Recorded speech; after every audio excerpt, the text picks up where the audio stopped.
오늘 우리가 함께 나눌 하나님 말씀 열왕기 하 2장 1절부터 22절까지의 말씀입니다.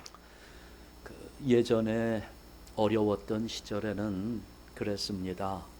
먹고 사는 문제가 참 중요한 문제였지요. 큰 관심사였습니다.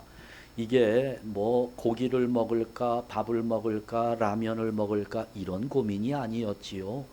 어떻게 하면 한 끼 굶지 않고 먹고 갈 수 있을까 하는 그런 것들이 관심사였다면 지금은 달라졌지요.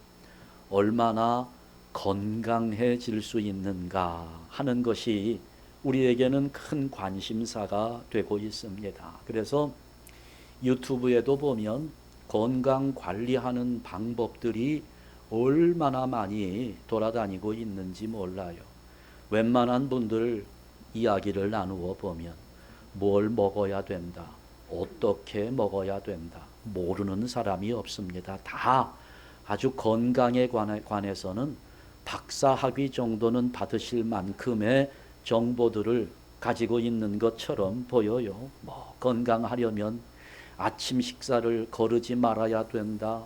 매일 30분씩 일주일에 3번 이상 이마에 땀이 나도록 운동해야 된다. 술, 담배 이건 절대 안 된다. 잠을 하루에 8시간 이상은 자야 건강해질 수 있다. 다양한 건강의 비법들이 쏟아져 나오고 있습니다.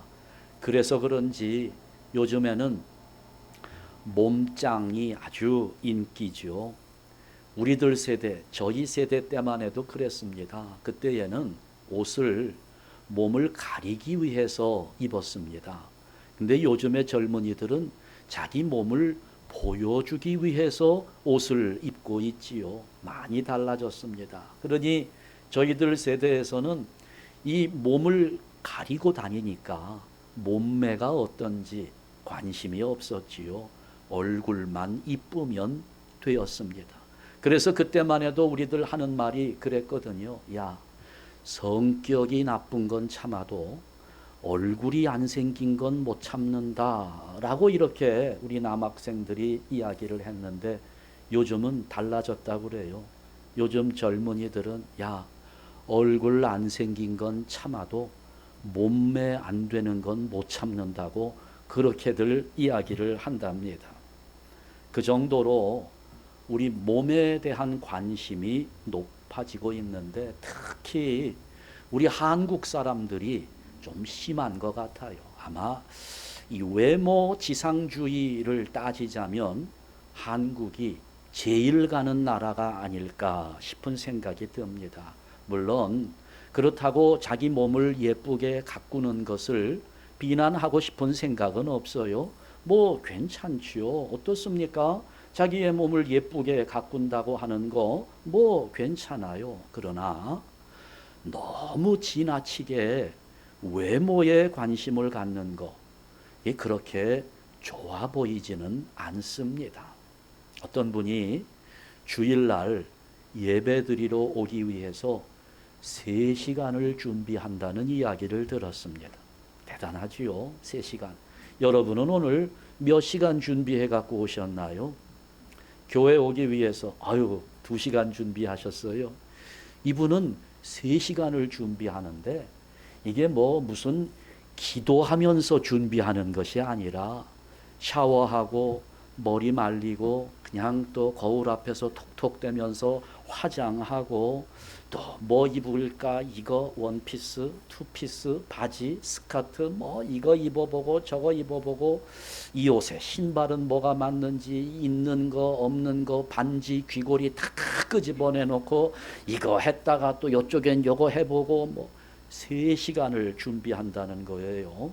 물론 좋게 볼 수도 있습니다. 그만큼 예배하러 나오는 자기가 예쁘게 보이기 위해서 치장한다는 것이 좋게 보일 수도 있지만 그 마음의 중심이 어디에 있느냐가 문제입니다.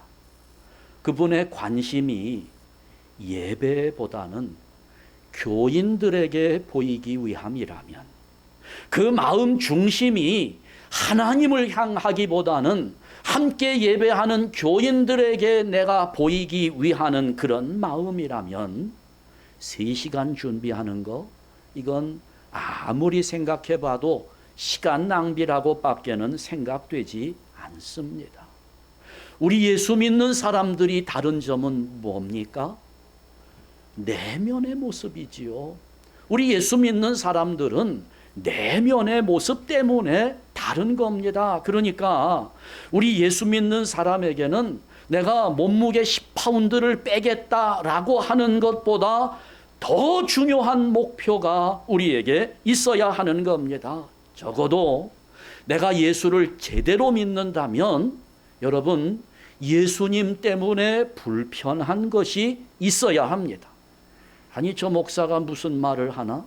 예수를 믿으면 복을 받고 예수를 믿으면 편해져야지, 예수님 때문에 불편한 것이 있어야 된다고? 있어야 됩니다. 내가 예수를 믿는 사람이기 때문에 길거리를 걸어가다가도 뭔가 불쾌한 일을 당했을 때 확 속에서는 불같이 올라오는 것이 있어도, 그래서 한번 확 발산을 해야 속이 시원해질 것 같은데 예수님 때문에 참아야 되잖아요. 예수님 때문에 불편한 겁니다. 운전을 다 하고 가는데 갑자기 옆에서 확 누군가 끼어들면 깜짝 놀라면서 화가 나잖아요. 그러면 여러분, 우리가 보복을 하고 싶지요. 여러분은 어떻게 보복합니까? 끝까지 쫓아가서 그 옆에 가서 어느 신호에 걸려서 보면 한 번이라도 째려보기라도 하고 가야 마음이 조금 시원해지는데, 예수를 믿으니까 예수님 때문에 그런 보복보다는 아이고, 저분이 화장실이 급한가 보다 생각하면서 넉넉한 마음으로 그냥 보내주고 하는, 예수님 때문에 불편함이 있어야 되는 겁니다. 그런데 여러분 보세요. 살쪄서 힘들어하는 분들 참 많잖아요. 물만 먹어도 살찐다고, 안 먹어도 살찐다고 거짓말 하시는 분들 좀 많이 만나봤습니다. 아니, 안 먹는데 어떻게 살이 찝니까? 근데 자기는 안 먹어도 살이 찐대요. 고민이랍니다. 그런데 살쪄서 힘든 것보다 영적으로 성장하지 못하는 것 때문에 우리는 힘들어야 되는 거예요. 근데 아무 느낌이 없죠. 내가 영적으로 자라나지도 못하고 성장하지도 못하는데 아무 느낌이 없는 정도가 아니라 개념도 안 잡혀요. 자라나야 되는 건지도 모르고 성숙해져야 된다는 그런 어떤 영적인 감각이 우리 안에 자리 잡고 있지 못합니다. 여러분, 우리는 내 몸을 아름다운 몸매로 가꾸는 것 이상으로 우리 신앙의 내면을 가꾸어가는 성도들이 되어야 하는 겁니다. 성경에 보면 우리가 존경할 만한 많은 인물들이 나오잖아요. 이분들의 믿음이 얼마나 훌륭했는지 하나님도 그 사람들의 믿음을 인정해 줄 때가 있어요. 근데 여러분, 그분들의 신앙, 하루아침에 만들어진 신앙 없습니다. 여러분, 우리의 영적 성장은 시간이 오래 지났다고 해서 저절로 만들어지는 것 아닙니다. 내가 50년 교회 다녔고 평생 태어나면서부터 교회에 갔는데 지금 내 나이가 70이니 70년 교회 다녔다고 여러분 70년 세월이 내 신앙의 성장을 보증하지 못합니다. 시간 지난다고 되는 거 아니에요. 신앙생활은 처절한 자기와의 싸움이기 때문에 여러분, 이 싸움에서 승리하려면 굉장한 노력을 해야 되고요. 그 노력의 대부분은 기도하는 일에 쏠려야 되는 겁니다. 이 참 어렵지요. 매일 하루에 1시간씩 2시간씩 기도한다고 하는 거. 아니, 어떤 분은 그러더라고요. 목회자들을 모아놓고 세미나를 하면서 여러분들 당신들이 목사라고 하면서 하루에 7시간씩 기도하지 않으면 당장 목회 현장에서 물러나라고 이야기하는 분도 계시더라고요. 7시간 기도하는 거 쉽습니까? 아니, 7분 기도하는 것도 그렇게 쉽지 않습니다. 여러분, 그러나 기도는 자기 안에 있는 본성과의 싸움이기 때문에 우리 육신들의 소욕을 쳐서 복종시키기 위해서 모든 죄악의 세력들을 이겨내기 위해서 반드시 필요한 것입니다. 이게 성도들에게는 필수입니다. 근데 어떤 분은 그러지요. 목사님, 내가 다른 은사는 받았는데 기도의 은사는 받지 못해서 기도를 잘 못해요 하시는 분들이 있어요.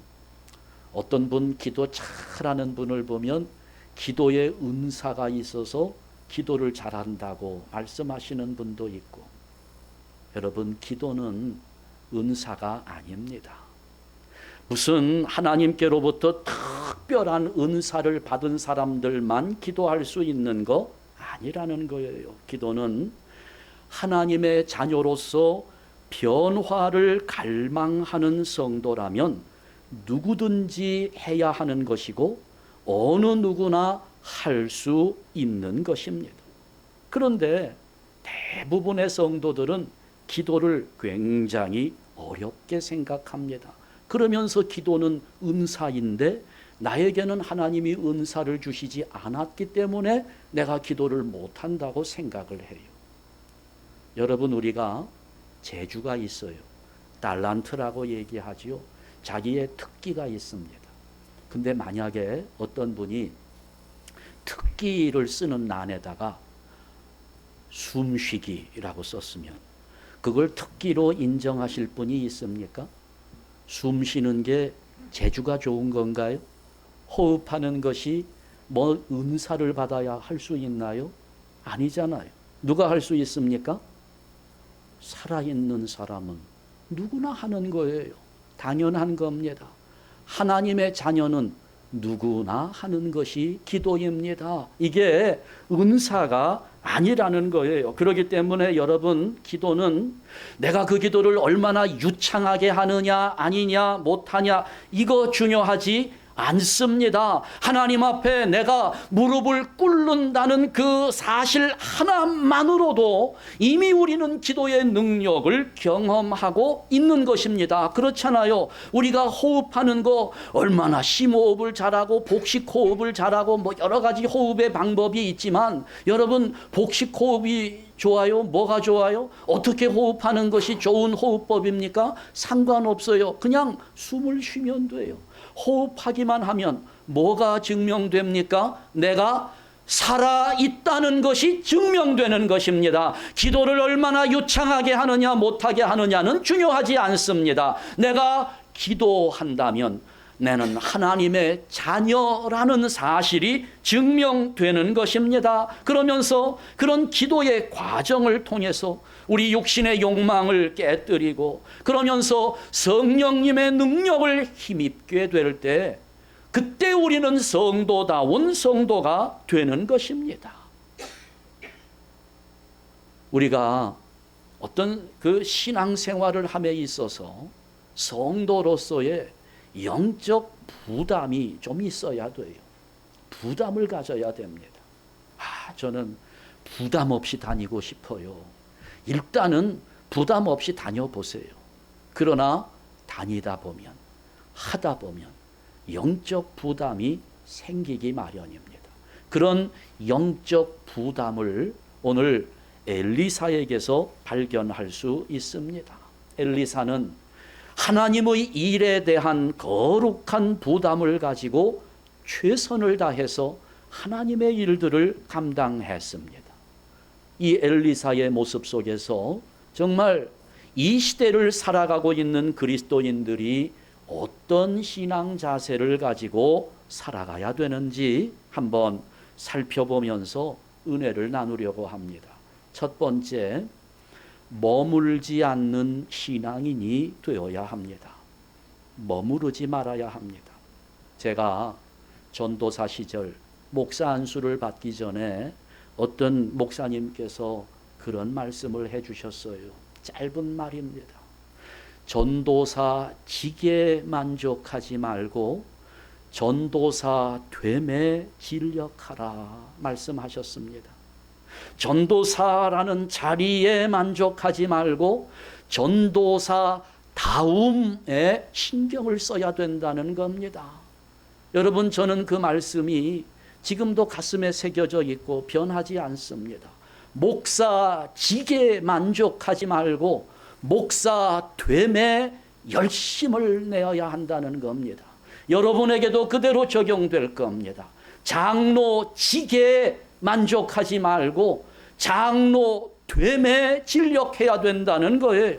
권사 직에 매달리지 말고 권사 다움에 신경을 써야 된다는 겁니다. 여러분, 교회의 직분은 계급이 아니에요. 많은 분들이 아니라고 하면서도 그냥 계급으로 생각을 하죠. 서열을 정해놓고 그러니 싸움이 나잖아요. 목사 뜻대로 해야 되는지 장로 뜻대로 해야 되는지 이것 때문에 교회가 분열이 되는데 아니에요. 여러분, 목사 장로 중에 누가 높으냐 이거 가지고 따지는 분도 계시고 그것 때문에 교단이 분열되기도 하잖아요. 그러나 여러분, 이것은 계급이 아닙니다. 누구 뜻대로 해야 됩니까? 우리 교회는 목사 뜻대로 하는 것이 아니고 장로 뜻대로 하는 것도 아니라 여러분 교인들의 뜻대로 하는 것도 아니고 하나님의 뜻에 따라 순종하는 곳입니다. 계급이 없어요. 직분은 계급이 아닙니다. 이 직분을 자꾸 계급으로 생각하다 보니 이게 교회 오래 다녔는데도 나는 왜 직분을 안 주냐고 그렇게 불평하는 분들 계시죠. 아니요. 여러분, 직분은 교회 오래 다닌 사람에게 주는 것이 아니고 하나님의 일을 하는데 필요한 사람들에게 주어지는 것입니다. 그런데 그렇게 직분을 받은 사람이 10년 전이나 지금이나 별반 다르지 않다면, 달라지는 것이 없다면 한 번쯤 자기 신앙을 되돌아봐야 합니다. 내가 직분을 가지고 있는 자인데도 그냥 그 자리에만 머물러 있다면 심각하게 고민해 봐야 되는 거예요. 자, 오늘 본문을 살펴봅니다. 선생님은 엘리야고 제자는 엘리사입니다. 엘리사는 엘리야의 수제자였습니다. 이름이 비슷해서 헷갈리는 경우가 많지요. 엘리야, 엘 하나님, 엘리 나의 하나님, 야훼 여호와입니다. 그래서 엘리야의 뜻은 나의 하나님은 여호와이시다라는 이름입니다. 그래서 선생님의 이름은 엘리야였어요. 그 제자의 이름은 엘 하나님, 엘리 나의 하나님, 샤는요 예슈아입니다. 구원의 의미를 가지고 있어요. 그걸 합성한 것이 엘리샤입니다. 엘리샤. 그러니까 의미가 하나님, 나의 하나님은 구원이시다라는 의미입니다. 그러니까 선생님은 나의 하나님은 여호와시다라는 선생님 밑에 나의 하나님은 구원이시다라는 수제자가 있었습니다. 이제 엘리야가 승천할 때가 되었어요. 이제 엘리야 선생님이 하늘로 승천하게 되면 엘리사의 시대가 됩니다. 영적 리더십이 엘리야에게서 엘리사로 옮겨가는 거예요. 엘리사는 가만히 앉아만 있어도 이스라엘 최고 지도자가 될 수 있는 상황입니다. 근데 여러분, 우리도 그렇잖아요. 가만히만 있어도 되는 일을 괜히 나섰다가 망치는 일들이 얼마나 많습니까? 어떤 분들 들어올 때 당신은 가만히만 있어. 그게 도와주는 거야. 제 아내가 저한테 자주 사용하는 말입니다. 이삿짐을 쌀 때 저한테 그래요. 당신은 가만히 있으래요. 방에 들어가서 책상 앞에 앉아 책만 보랍니다. 내가 있으면 오히려 일이 더 안 된다는 거죠. 가만히 있어야 도움이 된대요. 그래서 저는 그냥 가만히 있습니다.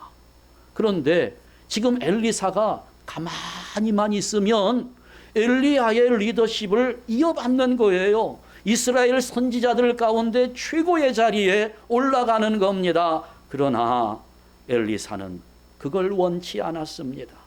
그래 이제 곧 승천하려고 하는 엘리야를 끝까지 따라가면서 그 곁에서 그 엘리야를 지키는 거예요. 엘리야가 3번이나 이야기합니다. 2절에서 4절에서 6절에서 너는 여기 머물러 있어라. 여기 좀 가만히 있어라. 내가 지금 가야 될 때가 있는데 너 좀 따라오지 않았으면 좋겠다. 오지 말라는 겁니다. 엘리야가 그에게 이르되 엘리사야 청하건대 너는 여기 머물라. 따라오지 말라는 거예요. 그런데 엘리사는 뭐라고 말합니까? 내가 당신을 떠나지 아니하겠나이다. 3번씩이나 그렇게 하는 겁니다. 얼마나 답답한지 옆에 보고 있는 사람들도 답답해요. 많은 제자들이 있었거든요. 선지자가 되겠다고 훈련받는 많은 생도들이 있었습니다. 그 사람들이 너무 답답하니까 엘리사를 말리는 겁니다. 아니 선생님이 오지 말라잖아. 우리 선생님이 이제 하늘로 승천하시게 될 건데 그거 모릅니까? 하고 물어보는 거예요.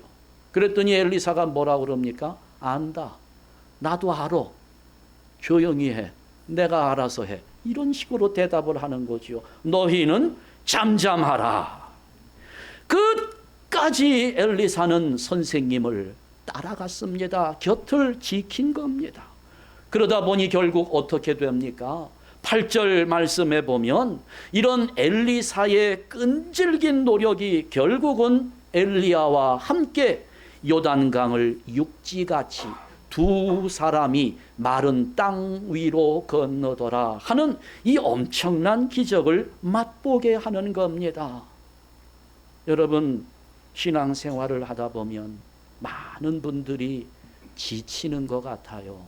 힘들어합니다. 목사를 찾아와서 목사님 이제는 좀 쉬고 싶어요 하시는 분들이 있어요. 충분히 이해는 갑니다. 근데 여러분 쉬면 안 돼요. 호흡을 안 하면 어떻게 되나요? 숨을 안 쉬면 어떻게 됩니까? 숨 쉬기 싫어서 나 이제부터 호흡하는 것 좀 쉬어야 되겠다 생각하는 분 계시나요? 이제는 좀 쉬고 싶어요. 누구나 머물고 싶을 때가 있기 마련입니다.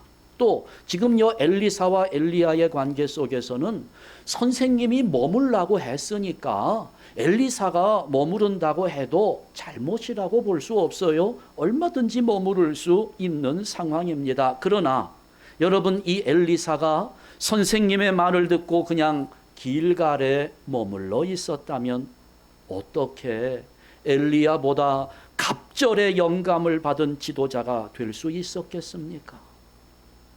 예수님께서 제자들에게 예루살렘을 떠나지 말고 아버지의 약속하신 것을 기다리라고 했습니다. 그래서 제자들은 마가의 다락방에 모여 앉아서 기도했습니다. 성령이 충만하게 임했습니다.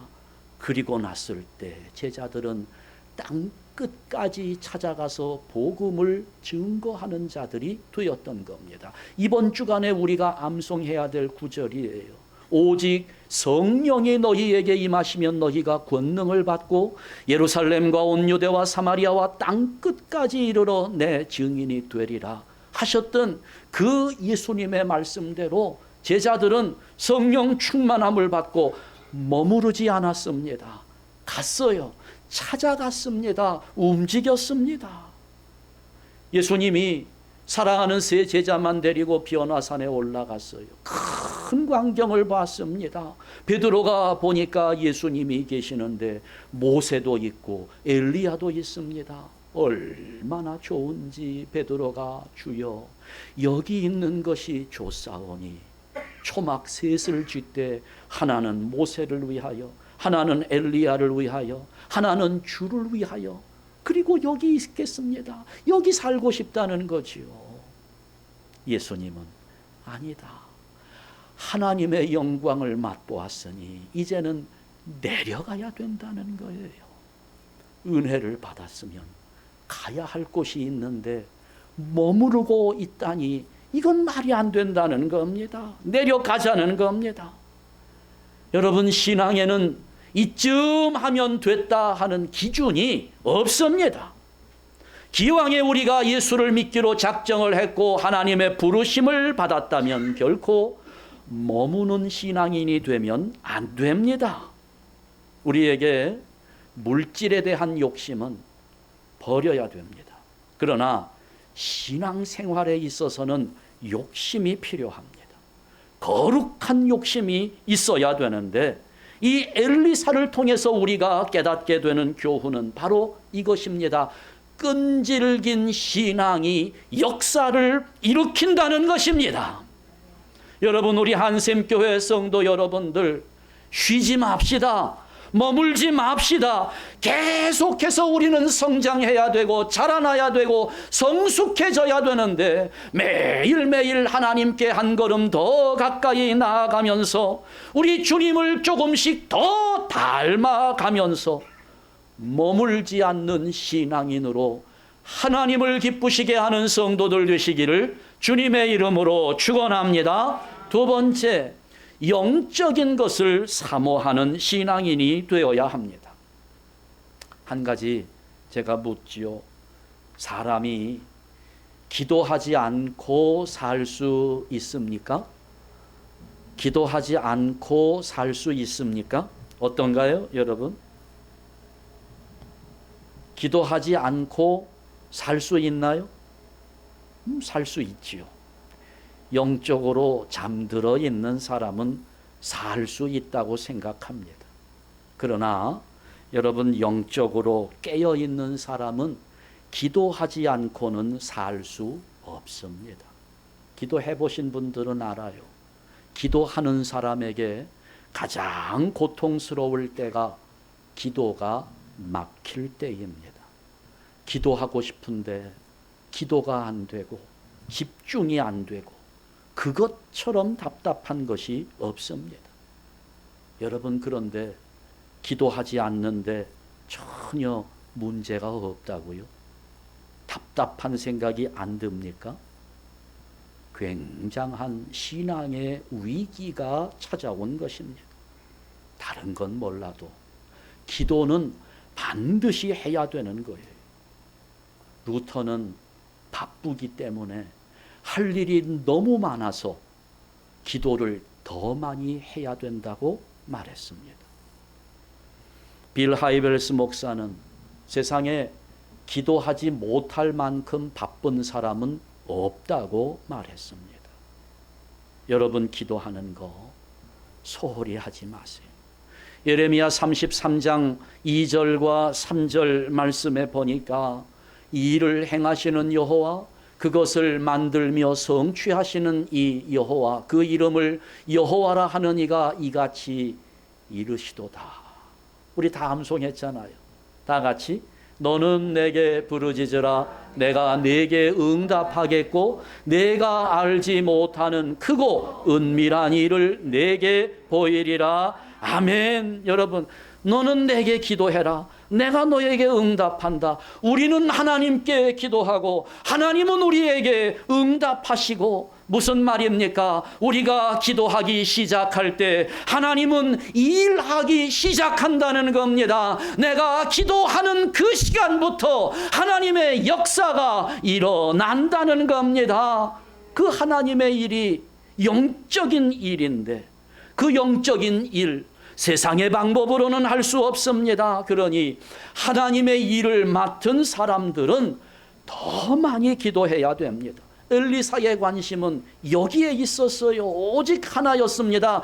영적인 삶에 관심이 있었던 거예요. 그래서 9절 말씀에 보니까 엘리야가 엘리사에게 묻습니다. 내가 너에게 어떻게 할지를 구하라. 그랬더니 엘리사가 머뭇거리지 않아요. 망설이지 않습니다. 여러분, 우리는 그러잖아요. 아빠가 아이에게 야, 너 필요한 거 뭐 있어? 한 가지만 말해. 내가 그거 딱 사줄게 라고 하면 아이가 어떻게 할까요?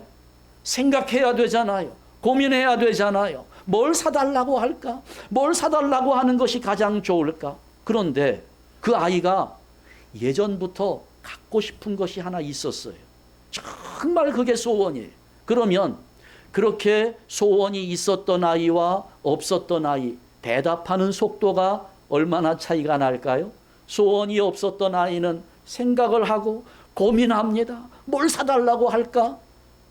생각을 하고 있었던 아이는 어떻게 대답할까요? 즉각 그 자리에서 대답이 나오는 거예요. 지금 이 대화 속에서 우리가 볼 수 있는 것이 있어야 합니다. 내가 너에게 어떻게 할지를 구하라. 엘리사가 망설임이 없습니다. 시간 간격이 없어요. 바로 튀어나옵니다. 당신의 성령이 하시는 역사가 갑절이나 내게 있게 하소서. 예전에는 이것을 영감의 갑절의 영감이라고 그렇게 번역을 했었습니다. 바로 튀어나와요. 뭘 의미합니까? 엘리사는 늘 스승님을 보면서 엘리야를 보면서 저 갑절의 영감이 내게 있기를 소원하고 있었다는 것을 증명하는 겁니다. 늘 그 생각에 채워져 있었던 거예요. 엘리사는 그랬습니다. 하나님의 일을 하고자 할 때 우리가 가장 먼저 구해야 될 것은 성령님의 능력을 구해야 되는 겁니다. 물질의 능력도 필요해요. 건강의 능력도 필요합니다. 물질의 능력은 우리가 열심히 일하면 가질 수 있어요. 건강의 능력, 우리가 잘 관리하면 가질 수 있습니다. 성령의 능력은 내가 아무리 열심히 해도 안 돼요. 아무리 관리해도 안 됩니다. 오직 기도할 때 하나님으로부터 주어지는 것이기 때문에 여러분, 결국 엘리야는 하늘로 올라갔어요. 엘리사는 자기가 소원하는 대로 갑절의 영감을 받게 됩니다. 오늘 우리에게도 이것이 필요합니다. 그러니 다 놓쳐도 기도만은 놓칠 수 없습니다. 영적인 것을 사모하면서 기도하는 성도들, 그래서 엘리사처럼 갑절의 영감으로 하나님의 일을 잘 감당하는 성도들 되시기를 주님의 이름으로 축원합니다. 세 번째, 받은 대로 일하는 신앙인이 되어야 합니다. 하나 또 물어보지요. 주님께 우리가 필요합니까? 나에게 주님이 필요합니까? 뭐가 옳습니까? 주님께 내가 필요할까요? 나에게 주님이 필요할까요? 뭐가 옳을까요? 좀 질문을 방향을 바꿔 봅시다. 주님이 내 마음에 들어야 됩니까? 내가 주님 마음에 들어야 됩니까? 어때야 됩니까? 웃기만 하시고 대답은 못 하는데 어떻게 대답을 해도 다 맞습니다. 둘 다 되어야 하는 거죠. 아니, 두 남녀가 사랑을 하는데 남자도 여자 마음에 들어야 되고 여자도 남자 마음에 들어야 되고 쌍방으로 상호작용이 일어나야 되지요. 둘 다 맞는 말입니다. 그러나 엄밀하게 따지면 주님께 우리가 꼭 필요하지는 않습니다. 우리가 없어도, 내가 아니더라도 하나님은 스스로 영광을 받으실 수 있는 분이기 때문에 우리가 꼭 필요하진 않아요. 그렇지만 하나님은 이 세상을 다스리실 때 사람을 통해서 일하시기 원하기 때문에 하나님 마음에 맞는 사람들을 찾고 있습니다. 그러니 우리에게 주님이 필요해요. 내 인생에 주님의 능력이 있어야 돼요. 그러나 보다 성숙한 사람이라면 그 생각의 초점이 내가 주님께 필요한 사람이 되어야 한다. 내가 주님께 필요한 사람이 되자. 이 엘리사 갑절의 영감을 소원대로 받았습니다. 그리고 그 영감을 가지고 하나님의 말씀을 증거하는 선지자의 삶을 살기 시작한 겁니다. 여기 오늘 뒷부분에 보니까 여리고성에 물이 좋지 않아서 그래서 열매를 맺지 못한다는 거예요. 그 말에 새 그릇에 소금을 담아서 물의 근원에 던지며 이야기합니다. 21절 말씀, 여호와의 말씀이 내가 이 물을 고쳤으니 이로부터 다시는 죽음이나 열매 맺지 못함이 없을지니라. 그랬더니 그 물이 고쳐졌다는 거예요. 기적적인 역사가 나타나는 겁니다. 하나님께서 오늘 우리에게 은혜를 주시는 이유가 있어요. 그 이유가 뭘까요? 그 받은 은혜를 가지고 일하라는 겁니다. 하나님의 일을 감당하라는 거예요. 엘리사가 하나님께로부터 받은 갑절의 영감을 가지고 일하니까 이후에 다 읽진 못했어요. 열왕기하 6장까지의 말씀을 보면 계속 이어지는데 엘리사를 통해서 얼마나 많은 기적의 역사가 나타나는지 모릅니다. 한 선지자 생도의 아내가 이제 기름병에서 기름이 나오는데 마르지 않습니다. 끊임없이 기름이 나오는 그런 기적을 체험합니다. 아이가 없는 수넴 여인이 아들을 낳습니다. 그 아들이 죽었습니다. 엘리사를 통해서 다시 살아나는 역사가 나타납니다. 우물의 독을 제거합니다. 보리떡 20개로 100명이 넘는 사람들이 먹고도 남습니다. 나아만 장군의 문둥병을 고쳐주고 물에 빠진 도끼가 물 위로 떠오릅니다. 심지어 13장 말씀을 보게 되면 어떤 죽은 시체를 엘리사의 무덤에 던졌더니 그 시체가 엘리사의 뼈에 닿는 순간 다시 살아나는 기적도 나타납니다. 수없이 많은 역사들이 나타나더라는 거예요. 하나님이 주신 것을 가지고 하나님의 일을 감당하니까 하나님의 역사가 일어나는 겁니다. 하나님이 오늘 우리에게 주시는 게 있어요. 나에게 물질을 주신다면 하나님께서 왜 나에게 물질을 주시는지, 계속 공부하게 하실 때 내가 공부하면서 얻게 되는 지식을 가지고 내가 어떻게 하나님 나라를 위해 헌신할 수 있을지를 고민해야 되는 겁니다. 이런 것이 우리 기도 제목이 되어야 하는 거예요. 하나님께서 나에게 높은 지위와 명예를 주실 때 하나님은 왜 나를 그 자리에 세우셨는지, 내가 그 자리에서 무엇을 하며 살아가야 할 것인지를 고민하며 하나님께 매달려 기도해야 되는 것입니다. 여러분은 하나님께 무엇을 구하고 있습니까? 요즘에 로또 열풍이 불고 있잖아요. 얼마랍니까? 로또 도대체 15억 불이 아마 넘는 것 같으죠. 저는 15억 불이 돈이 얼만큼인지 머릿속에 계산도 되지 않아요. 15억 불. 아마 이 중에도 많은 분들이 주머니에 한 장씩 넣고 계시지 않을까 싶은데, 그거 가지고 하나님 이거 꼭 당첨되게 해주세요, 기도하는 마음이 우리 안에 조금씩 있잖아요. 여러분, 뭘 구합니까? 이걸 생각하셔야 돼요. 내가 지금 구하는 이것이 하나님 나라에 유익한 것인가, 나에게 유익한 것인가? 만약에 하나님이 지금 내 기도에 응답을 주셨다면 그 기도의 응답은 하나님의 유익인가, 나의 유익인가? 여러분, 하나님이 응답을 주시면 그것으로 뭘 하시겠습니까? 그것이 하나님께 기쁨이 되나요? 아니면 내 만족을 위한 것인가요? 우리가 사모하면서 기도하는 이유가 달라져야 합니다. 나의 유익함을 위함인가, 하나님의 영광을 위함인가? 하나님, 이것 좀 주세요, 저것 좀 주세요. 여러분, 이 자리에서 한 걸음 올라갑시다. 하나님 주신 이것으로 무엇을 할까요? 어떻게 할까요? 이걸 묻는 기도로 우리 수준을 조금 올리자는 겁니다. 우리 삶이 간단하잖아요. 태어나서 살다가 죽는 겁니다. 그러나 우리는 그 의미를 알아요. 그냥 태어나는 거 아닙니다. 하나님께로부터 생명을 받고 이 땅에 태어나서 그냥 사는 거 아닙니다. 하나님의 영광을 위해서 살다가 그냥 죽는 거 아니에요.